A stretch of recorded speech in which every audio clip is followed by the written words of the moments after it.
Hello everyone, Tekking101 here. Welcome to my first ever manga review, and...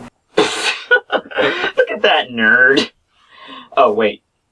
So yeah, it's been roughly 1 year since I started gracing YouTube with my manga reviewing presence. And what do I have to show for it? Yeah, 1,000+ subscribers, about 5 mental breakdowns, I got killed twice, got some awesome fan art, and a manga chapter made after me in my honor, in which I kill Aizen and have a Digimon as my pet. If you haven't seen it, here you go. I must have endorsed that link so many times, but it's just so awesome. But yeah, in total seriousness, thanks to everybody for all their positive comments that have got me to this point. Hope I'll be back here in a year still doing this.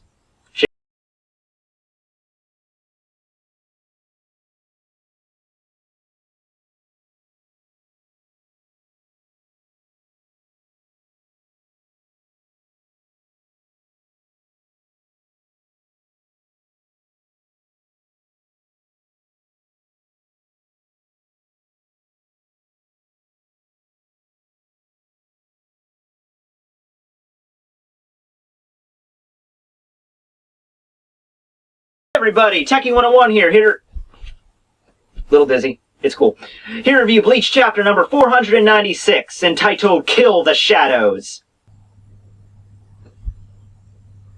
Okay. So the chapter starts with the leader of the Stern Ridders staring down a bunch of terrified Shinigami, one of which is Hidotomo. Remember, he's the 6th seed of the 13th Division, who, also, when I first saw him, I think I said he was a combination of Ukitake and Silaparo Grants, but apparently everyone immediately thought of, there's Aizen! You know, I'm like, really? Oh, okay, I guess I can kind of see it. He's wearing glasses like Aizen did, but honestly, I didn't really...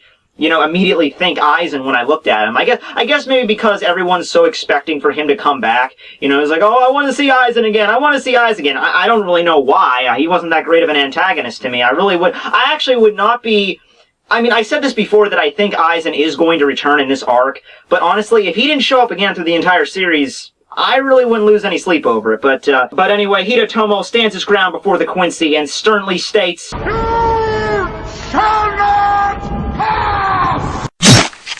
Okay, you can pass. Yeah, so Hidotomo kind of, maybe, sort of, got injured / killed. It's very, very vague with this panel. I really can't make heads or tails of this. It looks like he's losing blood, but I don't see any place on his body that was actually cut. We can't see part of his leg, but I think that's just because it was behind his body. I don't really think it's, gone completely. I really honestly don't see anything that would have been missing. Maybe he cut his left shoulder or something, but, with Kubo, you're always expecting some kind of limb to get hacked off or something, and from what I see from this panel, it doesn't look in the slightest that he died. With Izuru, giant hole in your chest, yeah, that might kind of looks like a fatal wound there, but kind of just grazed on your left shoulder, not really calling it. Also, before we continue on, I don't know why this is the thing that just stood out to me, but the first thing I noticed when I started reading the chapter was the sidebar text, who could possibly defeat the Stern Ridders? And I read that and I'm just like, oh gee, I wonder which character single-handedly pretty much owned the main antagonist of every previous arc. I'm not sure. Let's have a little quiz to see who it is. Is it A, Ichigo, B, Ichigo, C, Ichigo, or D, Ichigo? 5 seconds.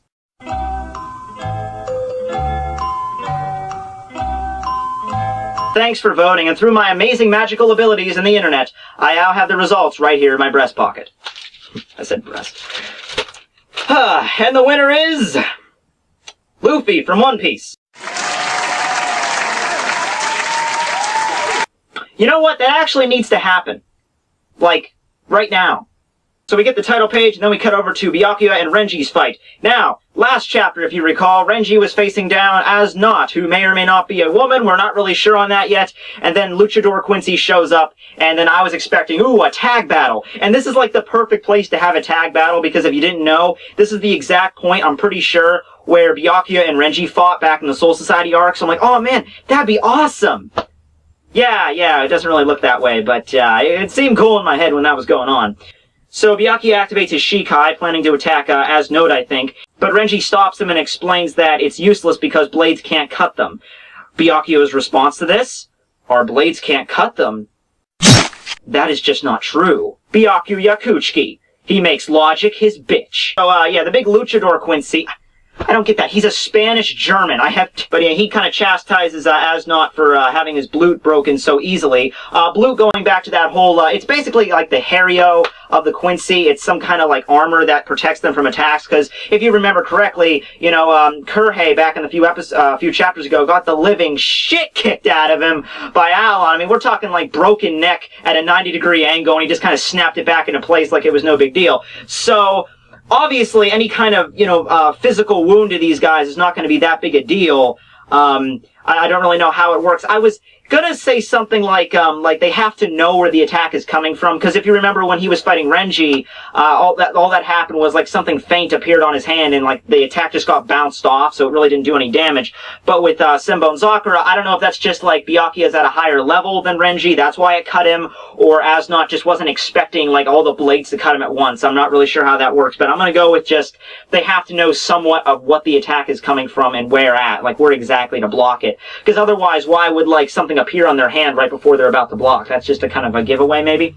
But yeah, so the Luchador Quincy's about to jump in, but Byakuya activates the Senbon Sakura again, which cuts a hole in the Seirete floor, which sends him falling. And I guess Byakuya just assumes that Quincy's don't know how to climb, because then he states it's only 2-on-1 now. Byakuya then states that he's going to activate his Bankai, and if it does get sealed, Renji will have to defeat them with his Bankai.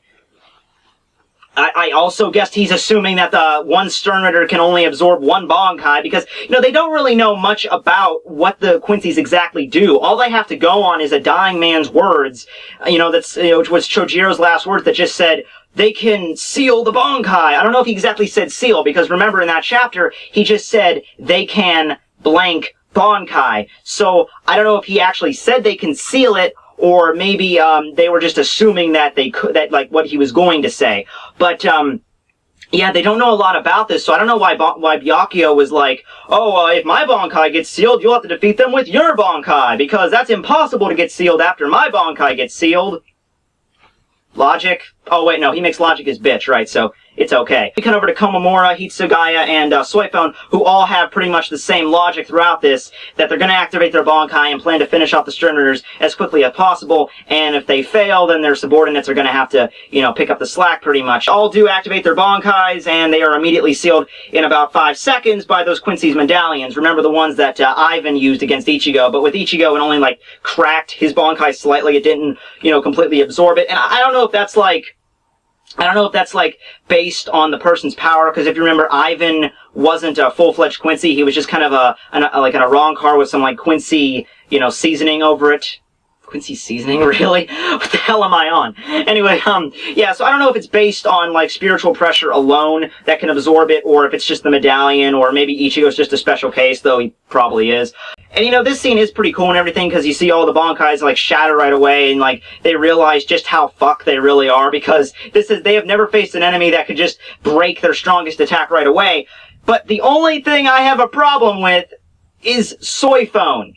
Okay, I can understand Komamura and I can understand Hitsugaya, because they pretty much activate their Bankai at the beginning of a fight anyway. I mean, they rarely ever use their Shikai when fighting an opponent. They usually go straight to Bankai. Byakuya, he's very prideful. He's a very prideful Shinigami, so he's just like, oh, you think you can seal my Bankai? I'm just gonna activate it right away. You know, he says to Renji earlier on that, oh, the only way we can defeat them is with our Bankai, even though he just cut them with the Shikai. Like, it's apparent that you just showed that you can wound them with a Shikai, so if you can wound them, doesn't it stand to reason that maybe you could actually kill them? They just jump the shark right away and just assume, oh, well, we can't defeat them with Shikai, it's pointless. But the thing with Soifone I don't get is, she jumps right into Bankai when her Bankai actually hinders her abilities. Soifone's strengths lie in her speed and her stealth, hence why she's captain of the Stealth Force. And her Bankai, which is basically a 2-ton missile launcher strapped to her right shoulder, it kind of hinders her abilities a little bit. You know, I don't know, maybe she's gained more control of it over the past 17 months. Maybe she figured, like, oh, I'm just gonna, you know, blast a missile into this guy's face and just end the fight right there. But, you know, if only she had some kind of other ability that was a sure kill. Huh, I don't know. Oh, wait, she does. Among all things, that just doesn't make any sense to me. I mean, it would make more logic for her to just, like, flash step behind the Quincy's and try to get, like, a one-hit kill off of them with her Shikai ability, right? I mean, that's how she pretty much took care of Higio Vega. Why not even attempt it here? Among all Shinigami, you should probably be trying this the first. It's an instant kill technique. Except for Aizen, because, you know, he was too much of a troll for this world. Holy crap, I just went off on a major tangent there. Okay, where was I? Oh, yeah, Bankais disappear, Asnot has a creepy smiley face. And Byakuya realizes that it's not a seal, but their Bankais were rather taken or stolen. So, stolen implies that the Bankais can now be used by the Quincy's. And, you know, that pretty much means the Shinigami are up shit creek without a paddle here.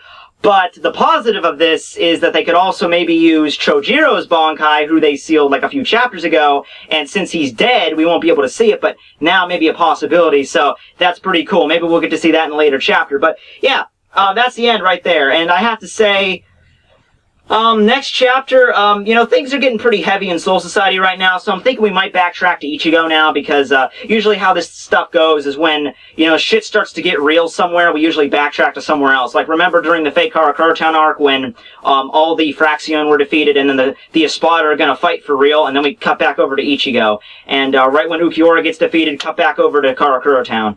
Right when all the Visors get beaten down and Hiyori gets sliced in half, cut back over to Ichigo. See, it's kind of a running theme here, but yeah, I don't know what they're gonna do about this. You know, Byakuya showed that he could cut them. I mean, we've seen the Quincy's get injured before. We saw Kurji get beaten down by Alon, but the thing was, when Asnot got injured by the Senbon Sakura, she seemed pretty surprised. I don't know if she was like in pain or something, but she seemed genuinely surprised that it happened. When it happened with Kurji, he was just kind of like, "Oh, my neck's broken?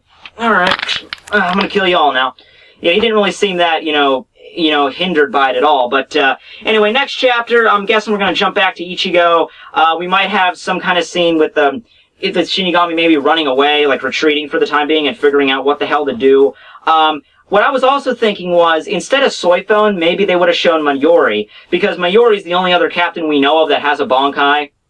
The Bankai that we've seen, I mean. Like, they all have Bankais, but the only Bankai we've seen. And that would actually make more sense to me than Soifone using hers, because Mayuri's like a mad scientist. He would be like, let me activate my Bankai just to see what you can do to it. That would make more sense for him to be on the front lines than, Soifone. But no, he's probably in a lab somewhere trying to figure out what's going on, or maybe he's just, like, not caring, because that's kind of a trait of his character as well. But anyway, thanks for watching my video. Thanks for watching for a whole year if you've been keeping up with me for so long. I don't know if anyone has been doing that. Whatever.